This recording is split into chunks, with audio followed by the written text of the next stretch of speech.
নমস্কার বন্ধুরা, welcome to my channel SB explorer. তো বন্ধুরা, সকলকে জানাই শুভ সকাল। তো যারা চ্যানেলে প্রথমবার এসেছো অবশ্যই সকলে একটা করে সাবস্ক্রাইব করে দিও।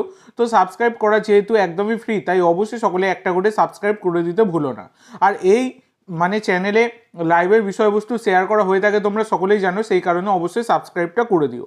তো যে আপডেটটা প্রথমেই দিয়ে শুরু করব, গতকালকে ইন্টার কাসের সাথে খেলা ছিল বেঙ্গালুরু এফসির, যে ম্যাচটা কিন্তু 3-1 গোলে বেঙ্গালুরু এফসি তারা জয়লাভ করেছে।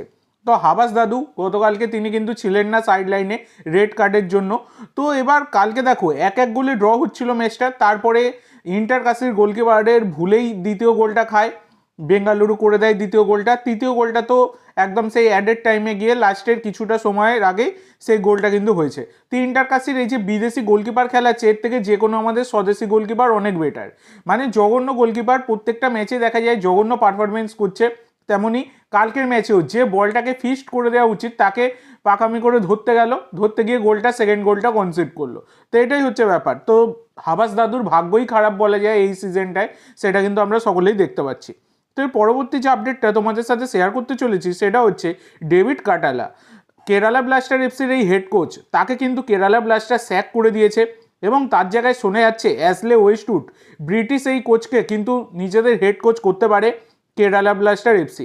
সেই কারণে অ্যাডভান্স স্টেজের কথাবার্তা কিন্তু চালাচ্ছে অ্যাশলে ওয়েস্টউডের সাথে কেরালা ব্লাস্টার এফসি। তো দেখা যাক কী হয় এবার। তো এর পরবর্তী যে আপডেটটা তোমাদের সাথে শেয়ার করব সেটা হচ্ছে এবার আমাদের ভারতীয় জাতীয় অনূর্ধ্ব 23 দল তারা ট্রি নেশন টুর্নামেন্টে অংশ নিচ্ছে এবং সেখানে কবে কবে ম্যাচ রয়েছে তোমাদেরকে বলে দিই। তার আগে বলে দিই, এখানে কিন্তু মোহনবাগান থেকে 3 জন প্লেয়ার সুযোগ পেয়েছে। প্রিয়াংশ দুবে গোলকিপার, তারপর দীপেন্দু বিশ্বাস সেন্টার ব্যাক, আর সুয়েল ভাট স্ট্রাইকার। তো এবার তোমাদেরকে বলে দিই এই অনূর্ধ্ব 23 দলের ম্যাচগুলো কবে রয়েছে। তো ভারতের সাথে ভুটানের ম্যাচ রয়েছে 28শে মার্চ, আর ভারতের সাথে তাজিকিস্তানের ম্যাচ রয়েছে 31শে মার্চ।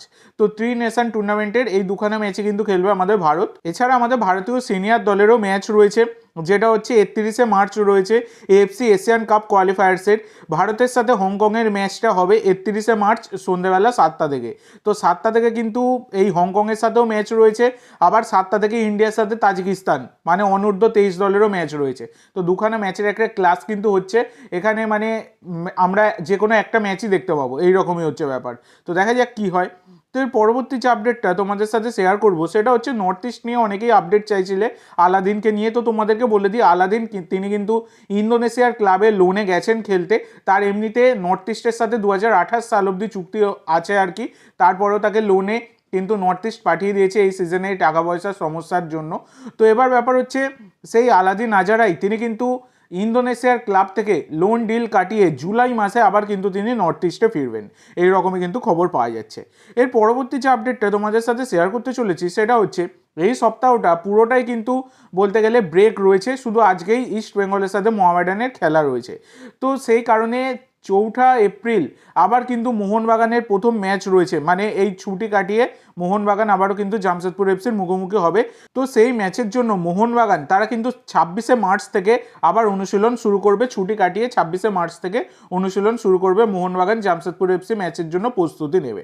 এবার ব্যাপার হচ্ছে আজকে ডার্বি রয়েছে, মিনি ডার্বি ইস্ট বেঙ্গলের সাথে মোহামেডান, যেটা কিন্তু সন্ধ্যাবেলা 7:30 থেকে হতে চলেছে।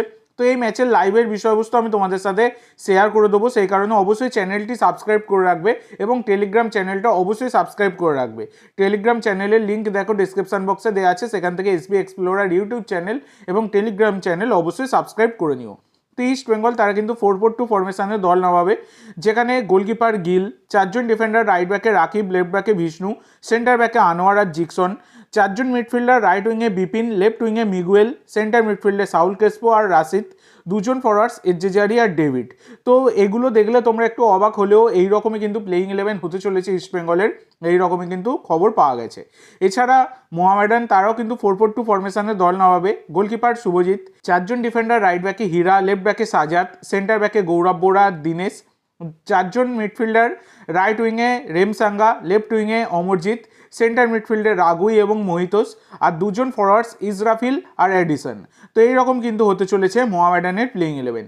তো তোমাদের মতে দুই দলের বেস্ট প্লেইং 11 কী হতে পারে অবশ্যই সকলে কমেন্ট করে জানাতে ভুলো না।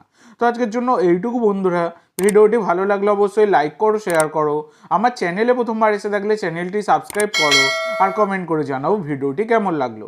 ধন্যবাদ।